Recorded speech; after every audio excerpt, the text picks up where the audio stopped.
Bonjour à tous, j'espère que vous allez bien. Aujourd'hui, pendant la séance, on va voir ensemble la Révolution tranquille. C'est une période charnière de l'histoire du Québec que vous avez probablement déjà abordée dans vos cours au secondaire. Aujourd'hui, on va surtout s'attarder aux grands jalons des évolutions et des bouleversements sociaux, politiques et économiques qui ont eu lieu pendant cette période mouvementée.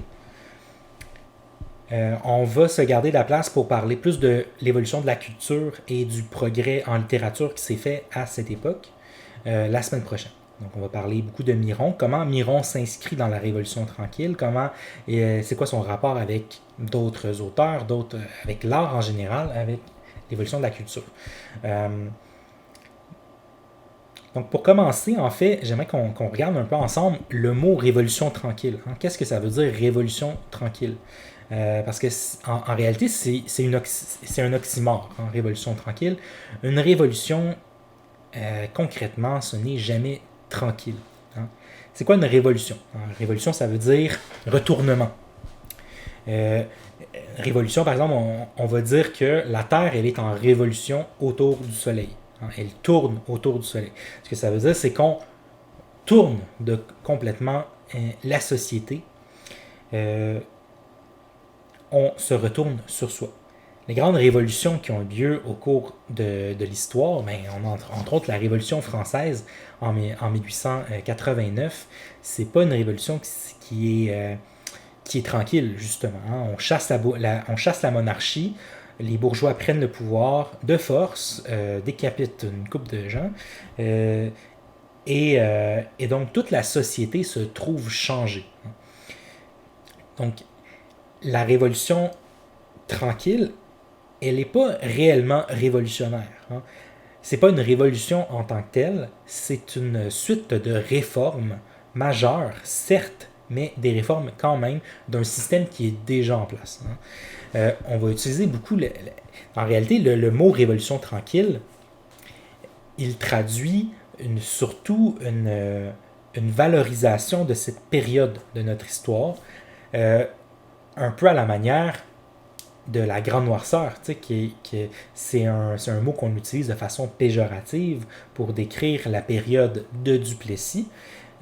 Mais vous avez vu une vidéo, là, Guillaume, vous avez partagé une vidéo qui relativisait un petit peu cette relation entre grande noirceur et révolution tranquille. Il n'y a pas un changement si tranché qu'on voudrait le croire. Il y a plein de changements qui s'étaient déjà amorcés pendant la Grande Noirceur, entre autres une plus grande autonomie de l'État québécois. Ça avait déjà été commencé. Hein. Les femmes avaient obtenu le droit de vote en 1940. Plein de petites avancées comme ça qui avaient déjà eu lieu. On ne s'est pas réveillé du jour au lendemain en 1960. On veut tout changer, puis c'est apparu nulle part. Hein. Donc on reste dans un continuum. La relation qu'au Québec on entretient avec la Grande Noirceur et la Révolution tranquille, c'est un peu la même relation que les Européens vont entretenir avec le Moyen Âge et la Renaissance. Hein. Vous avez vu ça aussi, vous avez probablement vu ça là, dans vos cours, dans votre cours 101, votre premier cours de littérature. Hein, le Moyen Âge, on l'a aussi appelé l'âge sombre, alors que dans les faits, c'est pas un âge qui est si sombre que ça. Hein. C'est une époque qui, malgré tout, a permis plusieurs avancées, entre autres sur le plan de la culture, sur le plan intellectuel. Puis la Renaissance, ben, on a donné ce nom-là de Renaissance comme si on était mort, en fait. Hein. C'est ça l'idée de la Renaissance, hein, c'est qu'on était mort, tout carrément. Puis donc c'est la même chose ici qu'on retrouve. La grande noirceur, c'était pas une époque où on était complètement plongé dans la noirceur. Pas plus que le Moyen Âge n'était un âge sombre. Et la Révolution tranquille, ben, elle est autant une révolution que la Renaissance est une renaissance. Hein.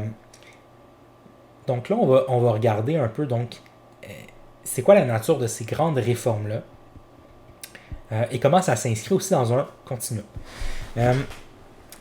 tout d'abord, en fait, il faut noter que la Révolution tranquille, elle n'est pas, disons qu'elle n'est pas unique. Hein. Elle s'inscrit dans un grand mouvement de progressisme et de bouleversements sociaux et politiques à travers le monde. Hein. Les années 60, c'est une période de grands bouleversements, qu'on soit au Québec ou en France ou aux États-Unis. Hein. Entre autres, ben, c'est marqué par la mise sur le marché de la pilule contraceptive. C'est une pilule qui avait déjà été développée en laboratoire dans les années 20, mais elle est seulement mise sur le marché en 1960. Et ça va avoir un gros impact sur la société parce que maintenant, on peut contrôler les naissances. Hein.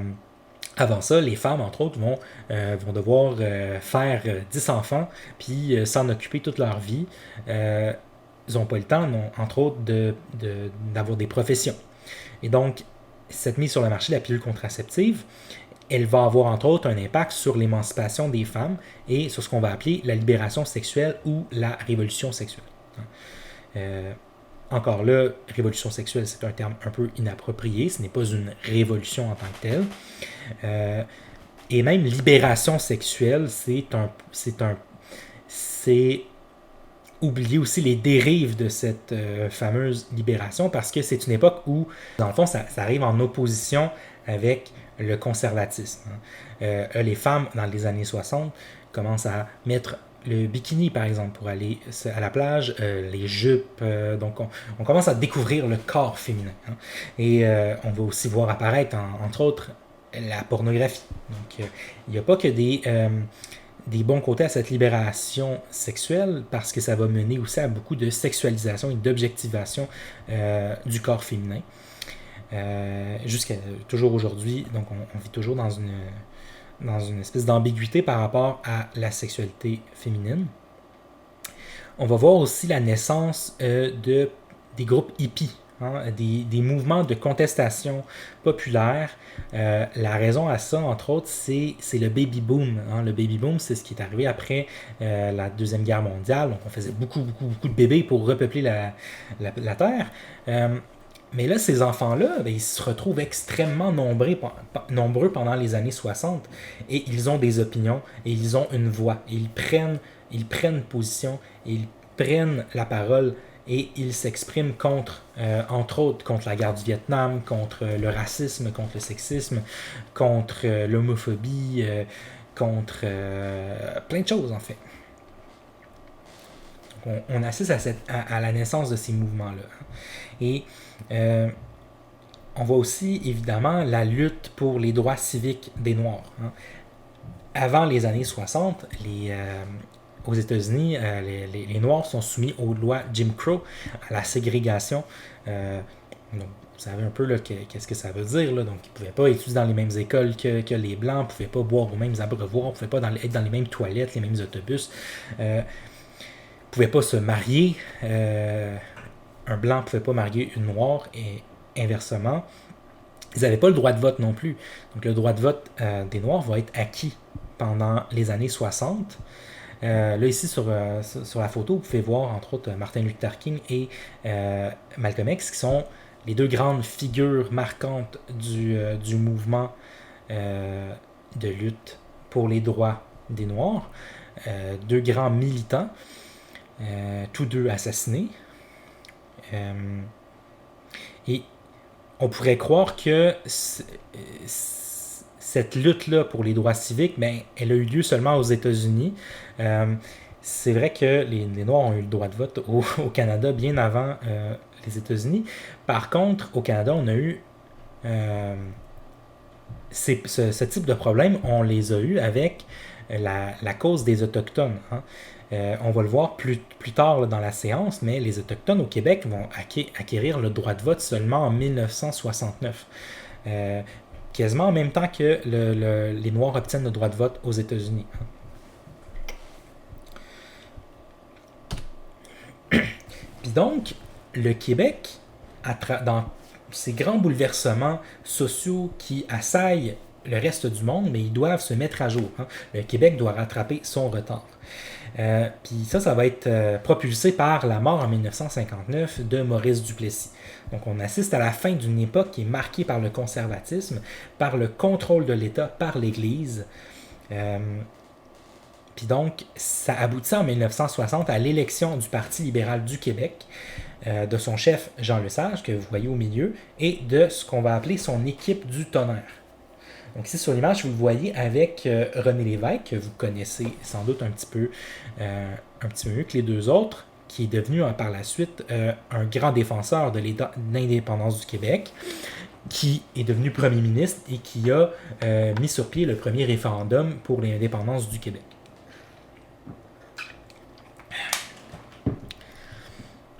Vous avez aussi à la gauche de Jean Lesage, donc à votre droite sur l'image, Paul Gérin-Lajoie. On va beaucoup parler de lui là, dans la prochaine diapo. Donc, je vais m'arrêter là. Les grandes réformes qui ont eu lieu pendant cette période-là, elles ont touché principalement 3 secteurs. Les secteurs de la santé, de l'éducation et des ressources énergétiques. Ici, en fait, le gouvernement de Jean Lesage défendait une idée d'État-providence. Donc, c'est quoi un État-providence? C'est un État qui s'occupe de ses citoyens, qui prend en charge, disons, leur vie, en quelque sorte, qui offre, entre autres, de l'aide financière ou de la gratuité. Donc, certains acquis d'un État-providence, ben, c'est par exemple, évidemment, l'éducation gratuite, la santé, les soins de santé gratuits, ou même juste l'aide sociale, ou les programmes de bourse, les programmes d'allocation familiale, donc l'aide qu'on donne aux gens, le chômage, etc. Donc, quand l'État prend à sa charge les coûts de maintien de sa population. On peut donc opposer ça à un système comme celui aux États-Unis où c'est l'utilisateur qui est payeur. Donc, vous voulez vous faire soigner, vous payez. Vous voulez avoir une éducation, vous payez.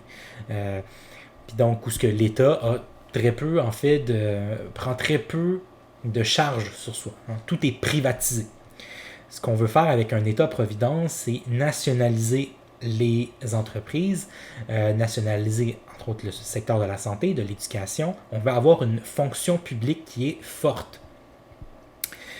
Et du coup, ben, on va aboutir à la décléricalisation progressive du Québec. C'est-à-dire qu'on retire le pouvoir des mains de l'Église. Ça ne leur fera pas plaisir, mais le clergé va perdre la mainmise sur l'État québécois, sur l'éducation et sur la santé. Avant ça, le clergé contrôle les écoles, mais contrôle aussi les hôpitaux. Et on va aussi voir apparaître un nationalisme naissant. On n'est pas encore tout à fait dans les grands mouvements souverainistes des années 70, mais on est dans les débuts de ça.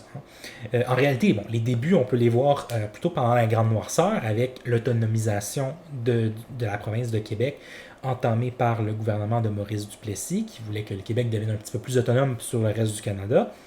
Mais ça va être vraiment poussé jusque dans ses derniers retranchements par la Révolution tranquille.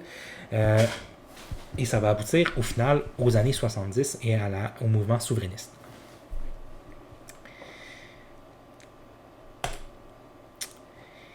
Donc ici, vous avez Paul Gérin-Lajoie. C'est l'instigateur des grandes réformes en éducation. C'est le premier secteur qui est touché par les grandes réformes de la Révolution tranquille. L'un des points majeurs qui est amené par la Révolution tranquille, c'est la création du ministère de l'Éducation. Donc, avant la création du ministère, l'éducation, elle est administrée par le clergé. À partir de ce moment-là, l'État prend en charge l'éducation et donc va créer un système d'éducation publique. Va aussi créer les cégeps, les collèges d'enseignement général et professionnel dans lesquels vous vous trouvez présentement. Donc les cégeps, en fait, ils apparaissent comme une nécessité pour l'État parce qu'on se rend compte que principalement les francophones et les moins fortunés, ils ne peuvent pas atteindre l'université. D'une part, ils finissent le secondaire et ils n'ont pas tant que ça de connaissances. Ils ne peuvent pas aller à l'université parce que le secondaire n'est pas suffisant pour atteindre les capacités culturelles qui sont nécessaires aux études à l'université. Évidemment qu'il y a aussi toute la dimension économique, donc l'université, ça coûte cher et tout, mais même juste d'un point de vue académique, la formation secondaire, elle n'est pas suffisante pour aller faire des études à l'université, à moins d'être dans des écoles privées. Donc les écoles privées qui peuvent avoir une meilleure éducation, une éducation de qualité. Puis là aussi, le but, ben, c'est de faire en sorte que le plus de gens possible soient éduqués plus longtemps. Parce que le cégep, ben, mine de rien, ça rajoute au moins 2 ans d'études pour venir construire le cerveau des citoyens en devenir. Hein. C'est pour ça aussi qu'on va mettre de l'avant des cours de formation générale pour former des citoyens éduqués, instruits, qui vont pouvoir être utiles en société. Et c'est pour ça qu'on va créer les cours de littérature obligatoires, les cours de philosophie obligatoires, parce qu'on veut une population qui sache fonctionner dans une société, qui sache fonctionner dans un système politique, qui sache avoir des opinions politiques, des opinions philosophiques, etc. Ça va aussi aboutir à la création de l'Université du Québec et de ses 10 établissements. Donc, l'Université du Québec, c'est un réseau d'universités qui portent toutes à peu près le même nom. Puis, si vous avez une photo de l'UQAC, l'Université du Québec à Chicoutimi, vous l'avez peut-être déjà vu si vous êtes allé dans ce coin-là. Plusieurs autres universités comme ça, donc l'Université du Québec à Montréal, l'UQAM, l'Université du Québec à Trois-Rivières, l'UQTR. Donc, il y en a 10 comme ça. Et donc, le but encore là, c'est de démocratiser l'accès à l'éducation supérieure, de faire en sorte que le plus de gens possible y aient accès. Entre autres, les gens qui sont dans des régions reculées ben, peuvent enfin aller à l'université. Hein. Puis, on instaure donc la gratuité scolaire du primaire jusqu'au cégep. Hein. Donc, c'est sûr qu'au cégep, vous avez des frais d'inscription à payer en début de session, là, je pense que c'est quoi, 200$ à peu près. Mais théoriquement, le cégep, c'est gratuit parce que c'est des frais d'administration, c'est pas des frais de scolarité.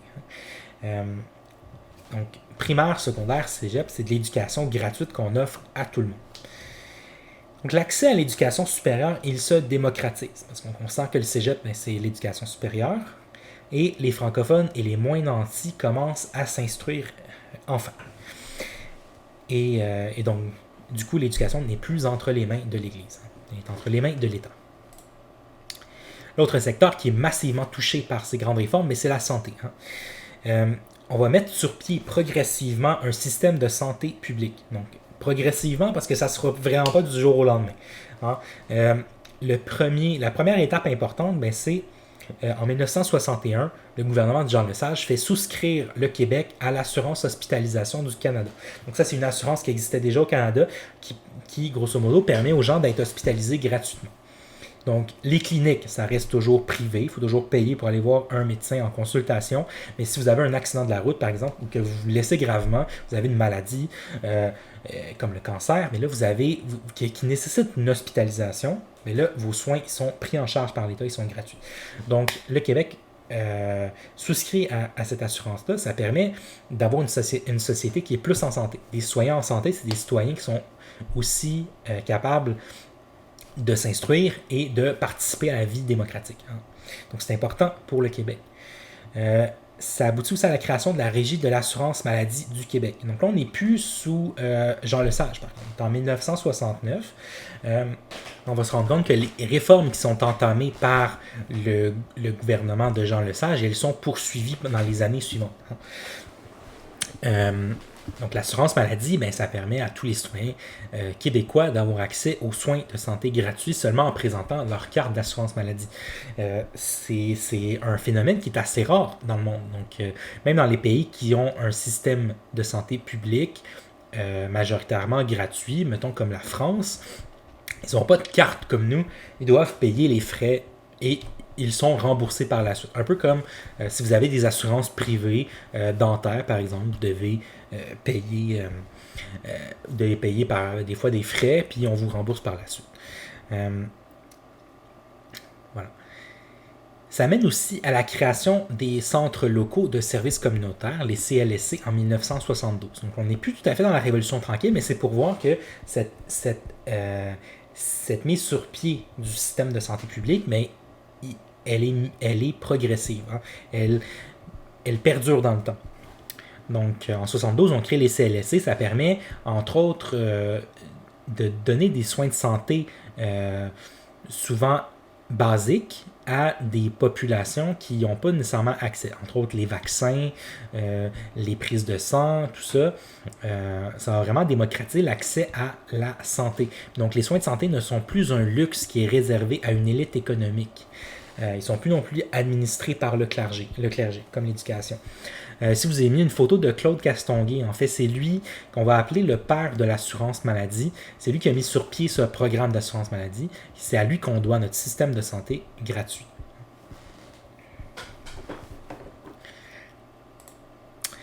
Le troisième secteur qui est massivement touché par les grandes réformes de la Révolution tranquille, ce sont les ressources naturelles du Québec. Principalement l'électricité. Avant 1961, l'électricité elle est produite et distribuée par des entreprises privées au Québec. Souvent des entreprises qui sont américaines ou qui sont canadiennes, anglaises. Puis ça cause des inégalités. Entre autres, des tarifs élevés d'électricité. L'électricité, ça coûte cher. Puis, donc, il y a des gens qui doivent malheureusement se passer d'électricité à cette époque-là. Puis en plus, on a le sentiment que les ressources du Québec, mais elles sont exploitées, elles sont volées par les anglophones. Parce que là, c'est ça le truc, c'est qu'on est au Québec, les ressources, elles viennent du territoire du Québec, mais elles sont exploitées par des entreprises qui viennent des États-Unis ou du Canada anglophone et qui nous revendent ensuite le produit de cette récolte-là. C'est pas très différent de ce qui se fait, par exemple, en Afrique. Donc, l'Afrique, c'est aussi un pays qui est très exploité au niveau de ses ressources. On dit souvent que l'Afrique, c'est un continent pauvre, mais c'est un continent, en réalité, qui est très riche de ressources. Entre autres, au Congo, on a des mines de diamants, et ces mines-là sont exploitées depuis des siècles par les grandes puissances économiques occidentales, les grandes puissances européennes, et donc on vole les ressources des peuples africains pour enrichir les puissances coloniales, au final. C'est un peu la même chose qui se passe au Québec, donc les anglophones exploitent nos ressources et nous les revendent en plus. Donc René Lévesque, qui devient ministre des Richesses naturelles, il souhaite nationaliser l'hydroélectricité. Donc, il a un projet. Puis là, donc, je vois aussi dans mon PowerPoint, j'ai fait une énorme faute. Donc, richesse au pluriel, évidemment. Il souhaite nationaliser l'hydroélectricité, c'est son grand projet. Il a l'idée que si le Québec ne prend pas en charge son hydroélectricité, le Québec ne peut pas être maître de soi. Ça va d'ailleurs être un des grands slogans de cette nationalisation-là. Maintenant ou jamais, maître chez nous. On veut être les maîtres de notre destinée. Donc ici, justement, on a un petit pamphlet qui était distribué à l'époque. Le plus grand réservoir d'électricité au monde est chez nous, au Québec. Pourquoi? Parce qu'on a énormément de rivières. Puis notre électricité, elle est produite principalement avec l'hydroélectricité, avec les grands barrages. Puis donc, ça nous permet de produire une électricité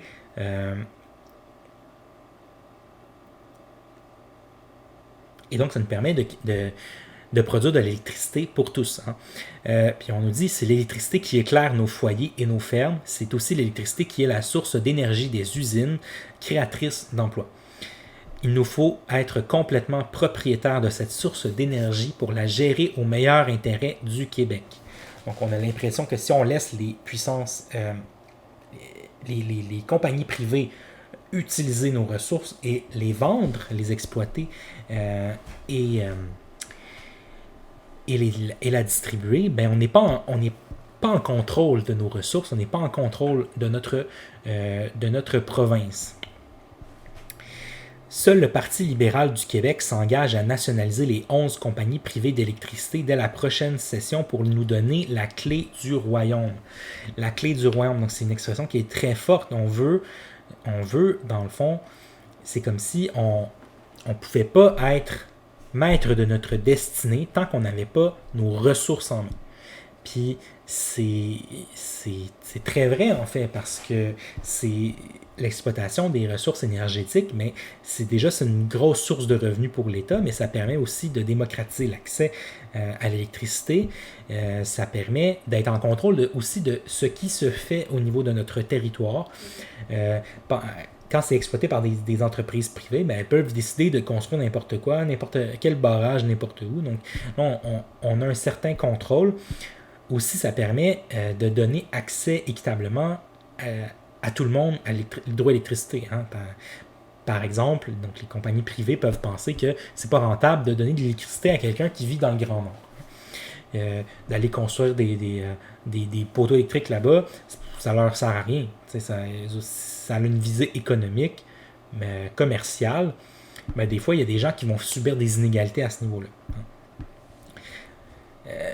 Peut-être pas à Montréal, mais dans les régions plus éloignées, c'était malheureusement le cas. Donc on va créer on va donner les rênes du projet hydroélectrique à Hydro-Québec, qui devient une société d'État. Et pour ce faire, on va racheter les 11 compagnies privées d'électricité. Donc le Québec va débloquer des fonds colossaux, plusieurs millions de dollars. Aujourd'hui, ça équivaudrait peut-être à des milliards de dollars. Pour racheter les actions de toutes ces entreprises. René Lévesque, il fait un pari à ce moment-là. Donc, c'est un gros investissement économique, mais il se dit, si on fait cet investissement-là, ça va être mieux pour nous, pour le Québec. Il ne faut pas non plus survaloriser ces grands développements hydroélectriques parce qu'ils ont eu des impacts entre autres pour l'environnement, mais aussi pour les peuples autochtones.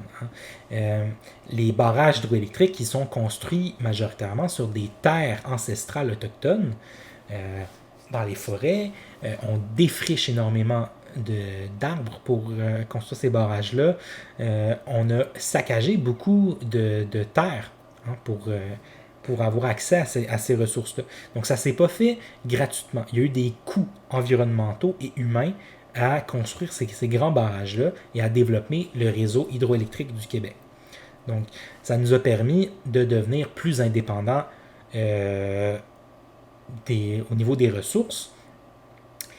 Par contre, ceux qui ont payé le prix fort, ben, ce sont les Autochtones, puis c'est la nature, au final.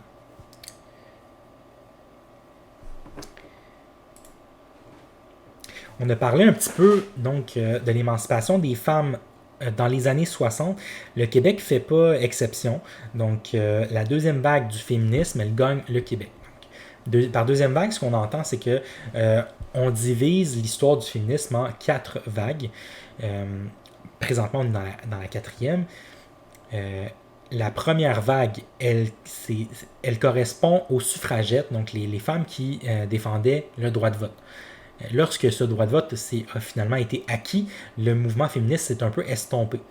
Il a commencé à renaître dans les années 60, donc avec justement les grands changements sociaux occasionnés entre autres par la pilule contraceptive, puis par l'entrée sur le marché du travail des femmes.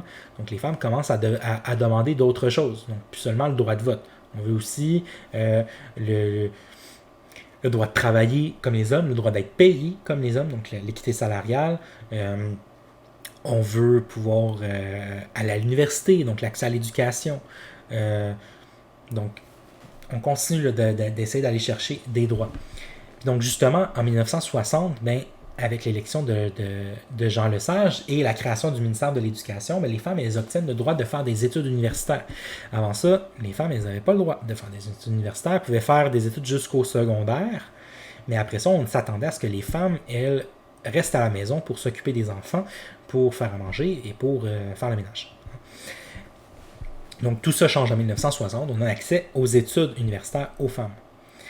Et en 1961, un grand coup majeur pour la Révolution tranquille, on voit l'élection de la première femme au Québec, la première femme qui est élue députée à l'Assemblée nationale, Marie-Claire Kirkland Casgrain.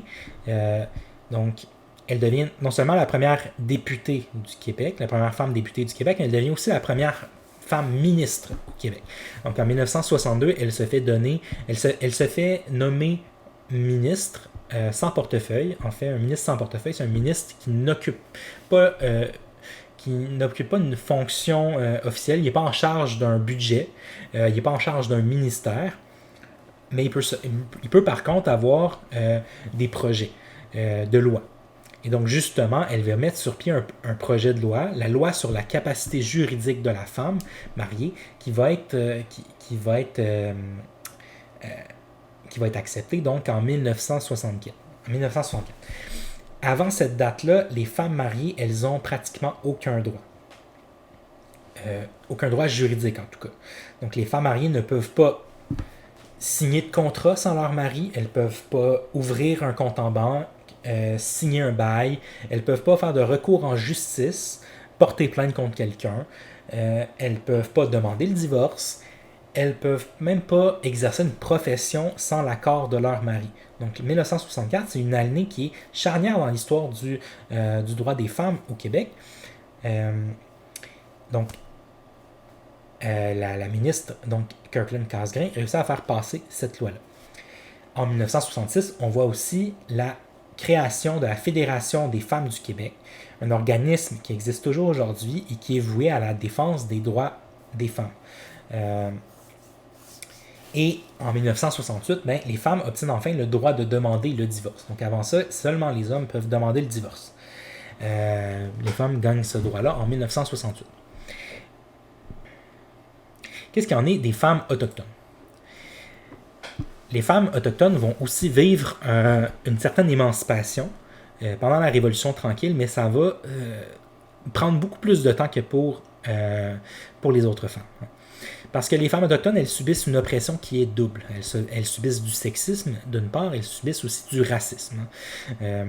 Si les hommes autochtones subissent déjà du racisme, mais les femmes autochtones, elles le subissent encore plus, parce que c'est doublé donc de la misogynie.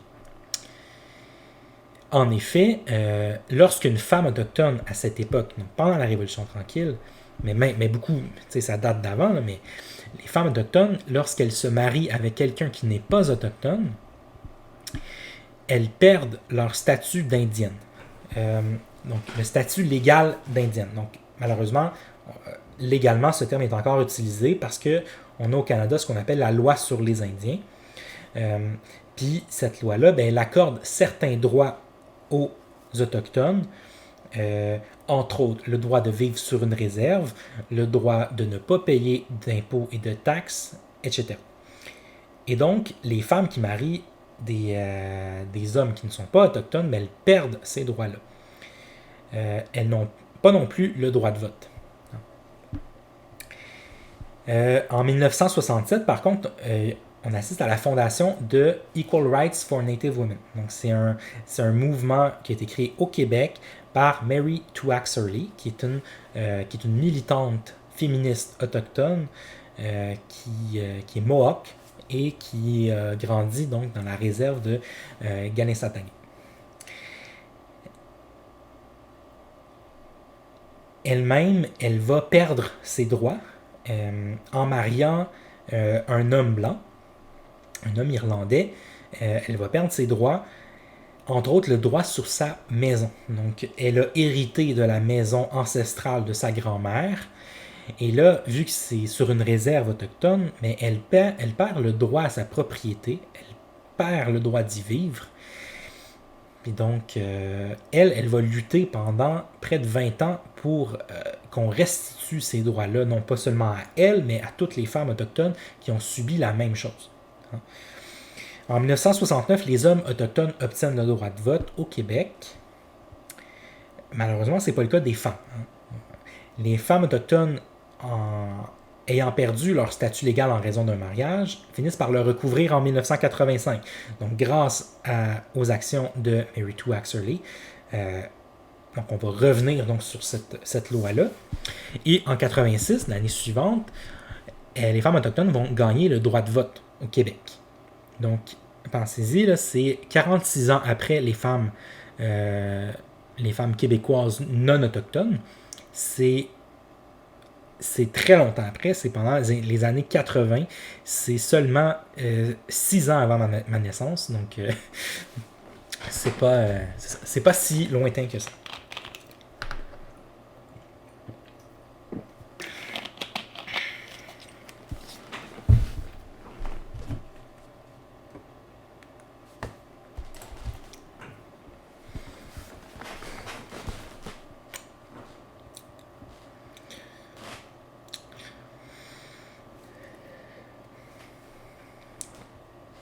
Le gouvernement de Jean Lesage, qui a été élu en 1960, il est malheureusement défait en 1966.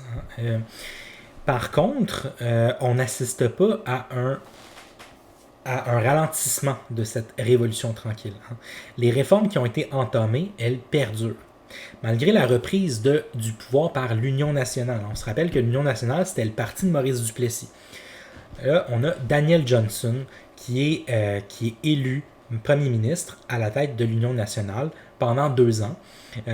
Et malgré tout, il va continuer plusieurs des réformes qui ont été entamées par le Parti libéral.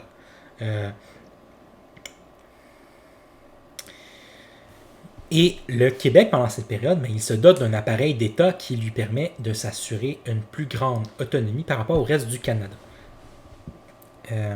Donc,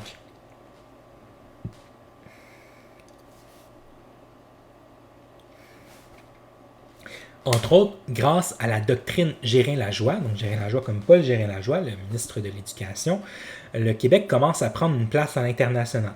Parce que la doctrine Gérin-Lajoie, dans le fond, ce qu'elle met de l'avant, c'est que si le Québec s'occupe de sa santé, de son éducation et de ses ressources, mais pourquoi le Québec ne pourrait pas avoir de relations diplomatiques avec les autres pays?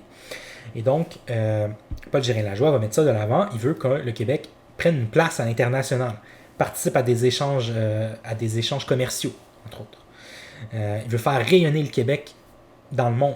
Donc, pas seulement comme une province du Canada, mais comme une entité propre, un État propre, le Québec. Et du coup, ça va mener à une ouverture progressive sur le monde. Entre autres, justement, sous le gouvernement de Daniel Johnson, on va assister à l'Expo 67. Donc, l'Expo 67 qui a lieu justement en 1967. C'est une expo, dans le fond, les expos universelles, elles ont lieu depuis le 19e siècle. Elles ont pour but de faire la promotion des grandes avancées technologiques et scientifiques de chaque pays. Donc, chaque pays, les nations se réunissent dans un pays donné, puis viennent présenter leurs avancées. Ça a été entre autres l'occasion pendant la guerre froide pour les États-Unis et l'URSS de venir présenter leurs grandes avancées au niveau de la conquête spatiale. D'ailleurs, ce qui va se passer à l'Expo 67, là, vous voyez sur l'image la biosphère. Vous pouvez toujours l'admirer aujourd'hui. C'était le pavillon des États-Unis.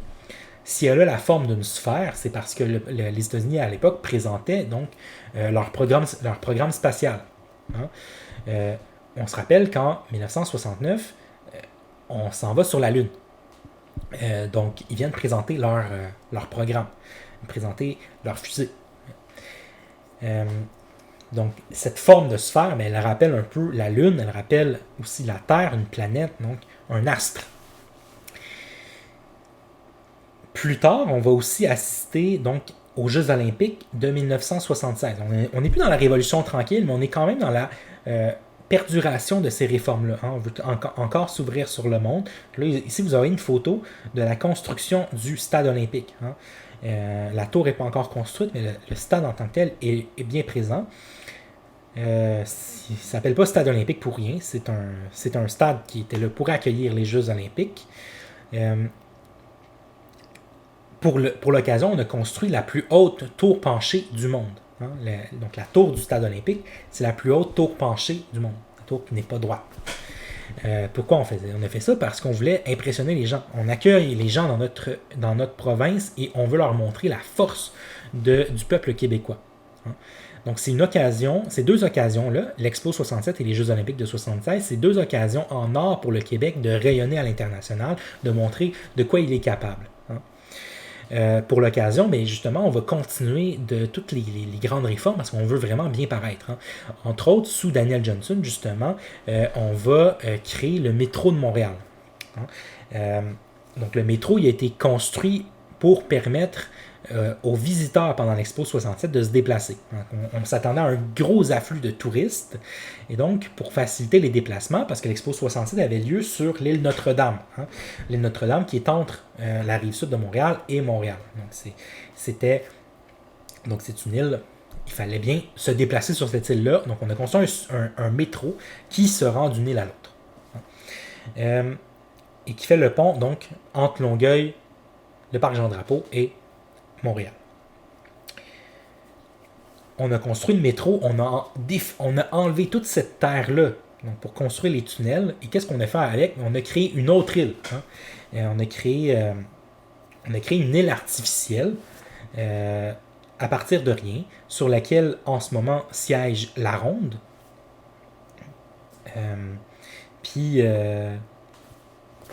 Donc, voilà.